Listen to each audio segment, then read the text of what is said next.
Right, so we're on part 3, the deepest, darkest, jungliest jungle. Chapter 13, Underpants and Socks. Mr. Meek's journey to the deepest, darkest, jungliest jungle was long. When I say long, I mean long. It involved a plane, a train, a ship, roller skates, a toboggan, a donkey, a canoe, a camel, a bicycle, a hang glider, another donkey, a hot air balloon, and a rather peeved-looking emu. After a month, he really should have packed more underpants and socks, as they were now only being changed weekly. Father looked a state. His glasses had cracked. He had grown a long, straggly beard. His clothes were torn into rags, and, horror upon horror, he had lost one of his sandals. There you go. That's Father now, after he's been in the deepest, darkest, jungliest jungle. Worst of all, the Monsterpedia book was now overdue, and there was already a substantial fine of 10 pence to pay. However, none of that really mattered, as Mr. Meek had finally reached his destination, the deepest, darkest, jungliest jungle, home of the Fing. In case you are wondering where the deepest, darkest, jungliest jungle is, and might be suspecting I have simply made it up, please peruse the map over the page. There you go. That is the map of the deepest, darkest, jungliest jungle.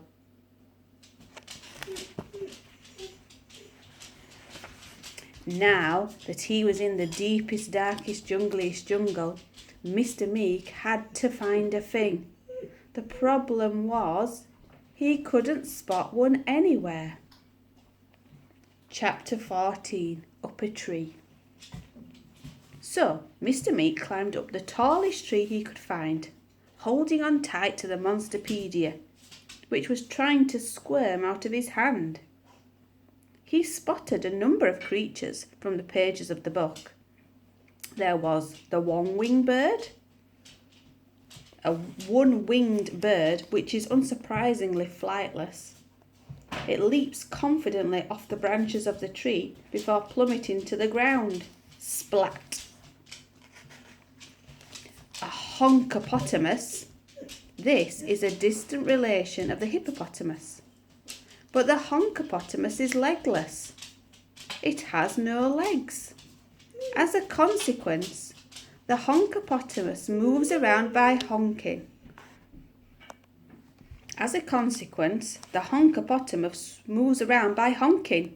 The force of the wind being pushed out of the back blowhole is so powerful it works like a jet engine.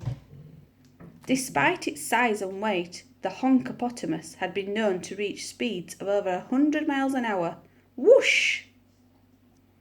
The mingo, a miniature mungo.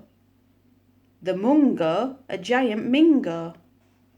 The pludge. This is a venomous giant worm, half red, half white. A pludge is too large for the holes into which it burrows and ends up getting stuck. Hence, one half gets sunburned and turns red, while the other stays underground and remains white. Sizzle. The flattened humming bung bung. This hairless rodent hums tunelessly all day and night. Bum, bum, bum, bum, bum. The humming is so wretched it makes the ears of any listeners bleed. As a result, the bung bung often finds itself being sat on by bigger creatures desperate to make it stop. Squish. A purple-phant. This is a species of elephant that hangs upside down from branches by its trunk. It stays there for so long that it turns purple. If you are walking under one when it turns purple, beware. That means it is going to drop to the ground and flatten you in a second. A lood, not to be confused with a lood. A lood is a lime green lizard, so terrifying looking that it is scared of itself. If it sees its own reflection in the water, it desperately swims away, sometimes for hundreds of miles. A lood, not to be confused with a lewd. This is a hairless white ape which is so embarrassed about being naked that it crosses its legs and hops around everywhere. It's also known as the nude lood, or the hopping lood, or the nude hopping lood. One was once spotted shoplifting dresses from a woman's wear boutique, causing an old dear behind the counter to faint. However, despite Mr. Meek being able to see for miles around from the top of the tree, there was absolutely no sign of a Fing anywhere. The wind blew across the deepest, darkest, junglish jungle, and his thoughts turned to his darling daughter. As a father, he couldn't let Myrtle down. He had to find a Fing, whatever it took. If not, there would be tears, most likely his, not hers. He thought about home. While the sun was setting across the jungle, Mr. Meek pictured Mrs. Meek putting Myrtle to bed. Right about now, his wife would be reading their daughter a bedtime story before being clonked on the head with the book and fleeing from the girl's bedroom screaming, "Ah!" A tear rolled down father's cheek. It was a beautiful scene. "Myrtle," he said, "I won't let you down." Now, lost in thought, he lost his footing. It was hard gripping onto a tree with just one sandal, and as a result, he slid down the trunk at speed, his bottom hitting each and every branch as he descended, before he hit the ground with a thud. Suddenly, Mr. Meek remembered. He had lost his hold on the book. "The Monsterpedia!" he exclaimed. And right on cue, the mighty tome thwacked him on his head. Clonk. It knocked him out cold. Chapter 15. Trap. Father woke up as the Monsterpedia bonked him on the head. Bonk, bonk, bonk.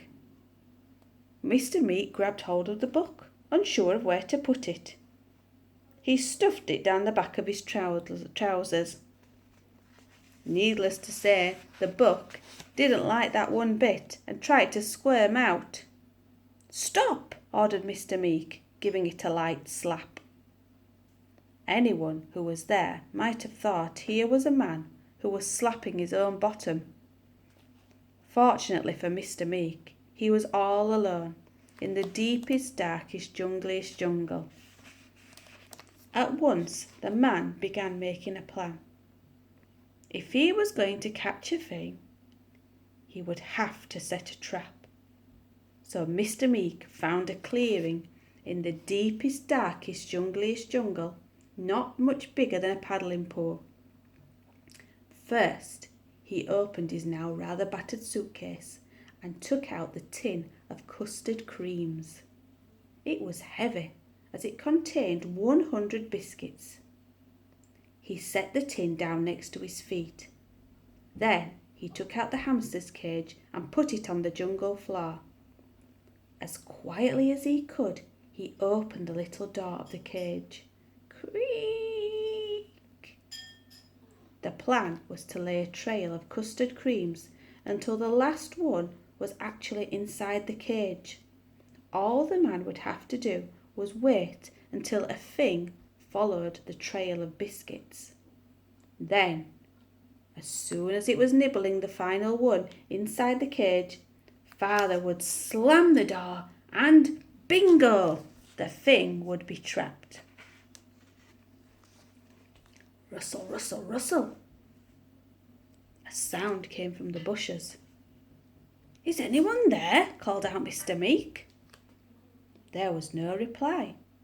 Not that a wild animal, or indeed any animal, was likely to call back. The silence that followed put the man's mind at rest.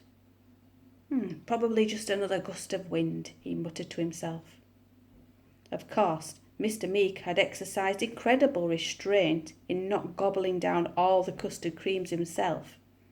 It had been a month since he'd set off from home with only a small packed lunch. At one point, he'd become so ravenous that he'd resorted to eating a pair of his own underpants. Dirty ones at that. Needless to say, they didn't taste good. Savoury rather than sweet. Father knew he couldn't fail his daughter. There would be hell to pay if he didn't return home with a Fing. Goodness knows what hideous humiliation she would devise for him this time. Previously, when Mr. Meek had displeased his daughter, she had made father sit on the naughty step outside in the snow until his bum went completely numb with the cold. Sent him to bed before he'd even got up. She'd buried all his clothes in the garden, so he had to go to work in the library, wearing only his vest and pants. She buried mother in the flower bed and forced father to eat cold cabbage for breakfast, lunch and dinner. She told him to stand in a corner on one leg, balancing a plant pot on his head for a year. And she set him to work scrubbing the house from top to bottom, and only with a toothbrush.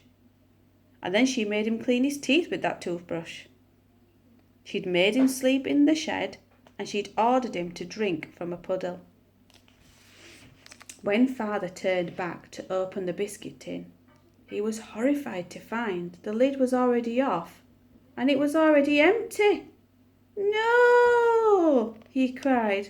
"This was a disaster! Someone or something had eaten all the custard creams." I wonder who it could be. You have a think about who might have eaten all those custard creams before next time. Okay, bye everyone.